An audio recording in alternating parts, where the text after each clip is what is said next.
ये हैं Elon Musk, जो कहते हैं एआई यानी आर्टिफिशियल इंटेलिजेंस न्यूक्लियर बॉम्ब से भी ज्यादा डेंजरस है। चैट जीपीटी के फाउंडर सैम ऑल्टमैन कुछ दिनों पहले नरेंद्र मोदी जी से मिले एआई डिस्कस करने के लिए। वो पूरी दुनिया घूम रहे हैं। उन्होंने खुद ने बनाई हुई कंपनी कितनी डेंजरस हो सकती है ये वर्ल्ड लीडर्स तक पहुंचाने के लिए। आज गूगल जैसी कंपनी भी चैट जीपीटी से डरती है। जब भी हम द मैट्रिक्स या टर्मिनेटर जैसे मूवीज देखते हैं तो हमें लगता है कि रोबोट्स, आर्टिफिशियल इंटेलिजेंस हमें गुलाम बनाएंगे और दुनिया पर कंट्रोल करने लगेंगे। क्या ये साइंस फिक्शन है या आने वाले कल की सच्चाई? ये सवाल लेकर हम पिछले हफ्ते पहुंचे फ्रांस में वीवा टेक में। ये है यूरोप का सबसे बड़ा टेक इवेंट, जहां हमने दुनिया के बेस्ट एआई स्टार्टअप से बात की, उनके टेक्निकल नॉलेज को समझा और आज वही सारा नॉलेज हम एक आसान भाषा में आपके साथ शेयर करना चाहते हैं। लेकिन इस वीडियो में हम कुछ शॉकिंग आइडियाज आपके साथ शेयर करने जा रहे हैं, तो प्लीज इस वीडियो को एंड तक देखिए और अगर आपको इस वीडियो से वैल्यू मिलती है तो इसे अपने दोस्तों के साथ शेयर जरूर कीजिए। चैप्टर 1,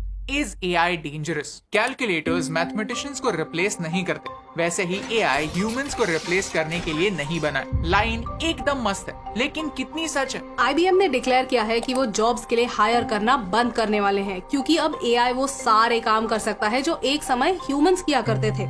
इसी साल मई के महीने में 80,000 जॉब्स एआई की वजह से चले गए। लॉजिक सिंपल है, एआई बहुत सारे एंट्री लेवल जॉब्स फिनिश कर सकता है। एक नए एम्प्लॉय को हायर करना, उसे ट्रेन करना, उसे सैलरी देना, इससे अच्छा है कि एक कंपनी एक नई टेक्नोलॉजी में इन्वेस्ट करे। ट्राई इट ऑन एक जनरेटिव एआई मॉडल है, जहां आपको बस आपकी खुद सेल्फीज अपलोड करने होते हैं और फिर एआई खुद आपको प्रोफेशनल फोटोज जनरेट करके देता है। मानो अपने स्टूडियो में जाकर किसी प्रोफेशनल फोटोग्राफर से फोटोज क्लिक करवाए हो, और वो भी सिर्फ $17 यानी कुछ 1400 रुपए में।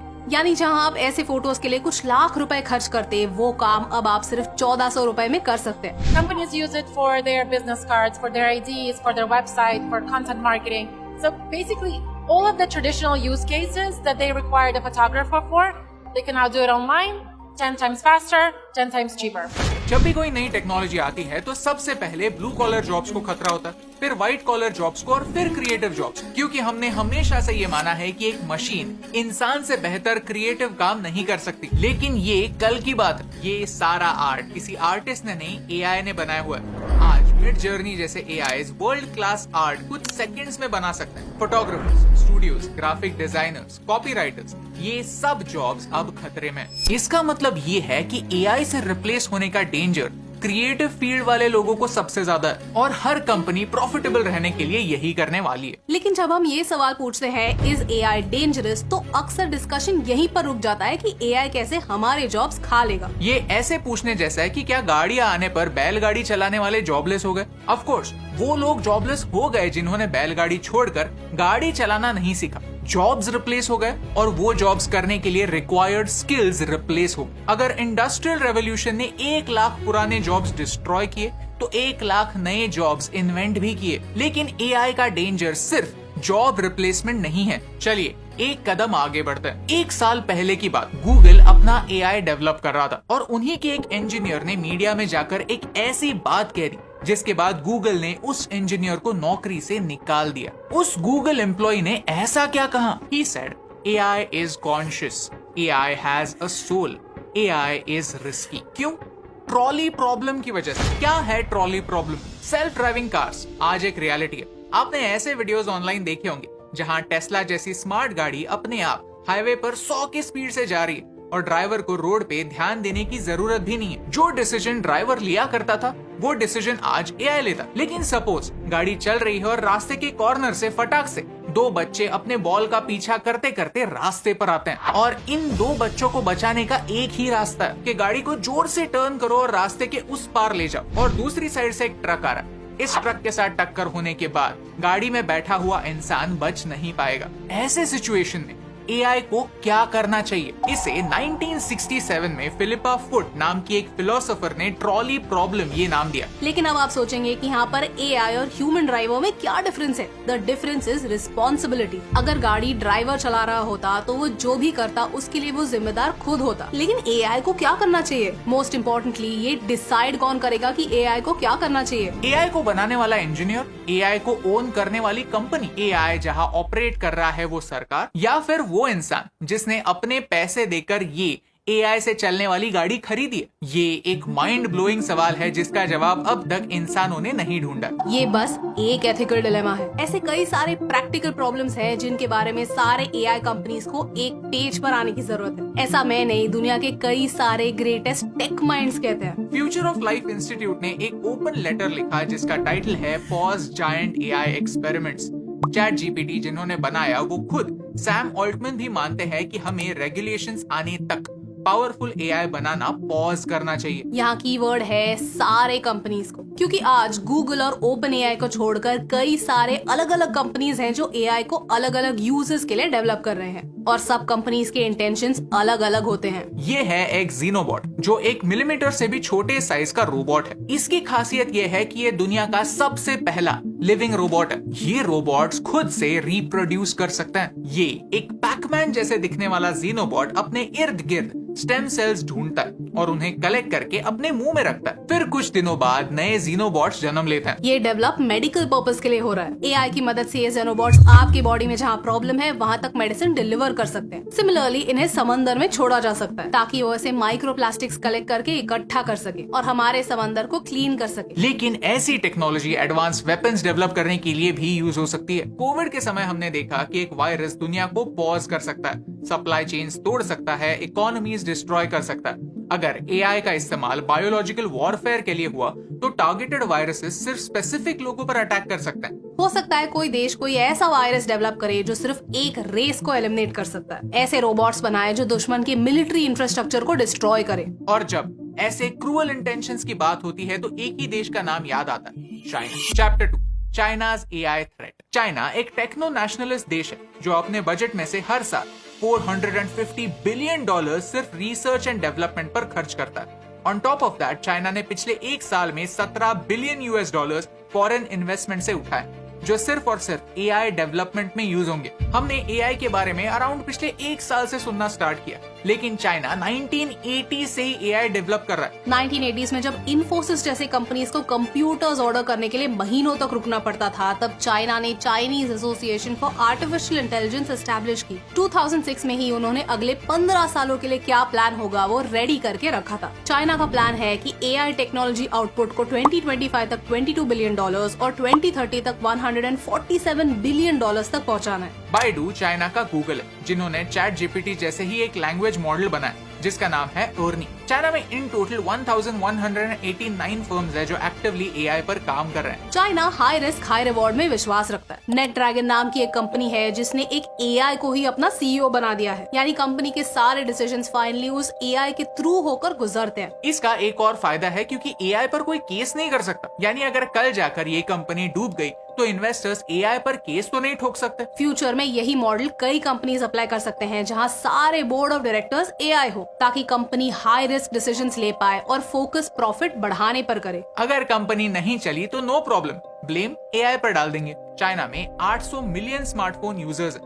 नेशनल इंटरेस्ट के नाम पर इन सारे कंज्यूमर्स का डेटा चाइनीज रिसर्च के लिए अवेलेबल होता है। चाइना में 1.4 मिलियन स्किल्ड इंजीनियर्स हर साल तैयार होते हैं, जिनमें से 1/3 ऑलरेडी एआई के फील्ड में एजुकेशन लिए बैठे हैं। उन्हें इंग्लिश ना आने की वजह से उनमें से कई लोग चाइना छोड़कर किसी दूसरे देश जाने की सोच भी नहीं सकते और वो चाइना में ही काम करते हैं। पिछले साल माइक्रोसॉफ्ट से काफी इंटरेस्टिंग न्यूज आई कि उन्होंने चाइनीज यूनिवर्सिटी से इंटर्न्स एक्सेप्ट करना बंद किया है क्योंकि उन सारे इंटर्न्स के मिलिट्री के साथ कनेक्शंस पाए गए। Let me remind you, open AI का सबसे बड़ा इन्वेस्टर माइक्रोसॉफ्ट है, यानी ओपन एआई और चैट जीपीटी जिस कटिंग एज टेक्नोलॉजी पर फंक्शन कर रहा है वो सारी टेक्नोलॉजी माइक्रोसॉफ्ट के पास भी है। और अगर ये इन्फॉर्मेशन चाइनीज मिलिट्री के हाथ लग गई तो उनके पास एक काफी बड़ा एडवांटेज हो सकता है। बहुत सारा पैसा, बहुत सारा टाइम, बहुत बड़ा टैलेंट पूल, चाइना के पास ये सब है और ये भारत के लिए एक बड़ा थ्रेट बन सकता है। कैसे?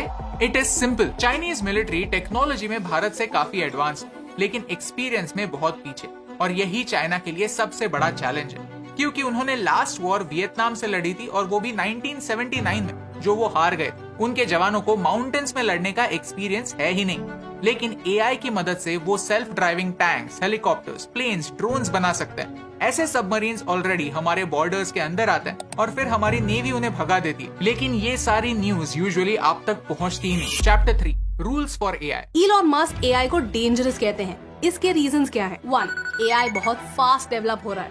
2. जो लोग AI डेवलप कर रहे हैं उन्हें भी AI के लिमिटेशंस पता नहीं है. 3.